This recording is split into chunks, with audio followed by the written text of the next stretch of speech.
நண்பர்களே, இந்த சுக்கிரன் உச்சமாகக்கூடிய இடத்தில் இந்த நேரத்தில் சந்திரனோட ஆதிக்கம் பெற்ற நண்பர்கள் 2ஆம் எண் 11ஆம் தேதி பிறந்தவர்கள், 20ஆம் தேதி பிறந்தவர்கள், 29ஆம் தேதி பிறந்தவர்களுக்கு அவர்களுடைய வாழ்க்கை எப்படி இருக்கும் என்று பார்க்கணும் நண்பர்களே. கண்டிப்பாக சந்திரன், சுக்கிரன் போன்றவர்கள் அழகுக்கும், பதுமைக்கும், நீருக்கும், வெண்மைக்கும் உதாரணமானவர்கள்.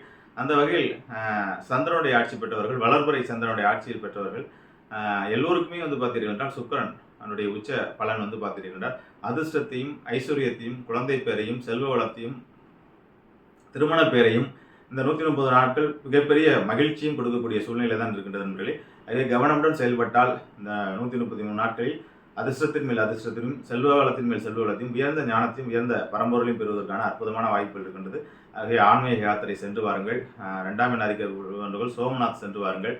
சந்திர பகவானை வழிபடுங்கள். சுக்கிரன் உச்சம் பெற்ற இந்த நேரத்தில் சுக்கிரனுடைய அருளாசியை பெற்று கண்டிப்பாக வெற்றி மேல் வெற்றி குவிப்பதற்கு எல்லா வளமும் நலமும் பெற்ற சுக்கிர பகவான் உங்கள் அருளாசி புரியட்டும். வாழ்த்துக்கள். வாழ்வுடன் வாழிய நலம்.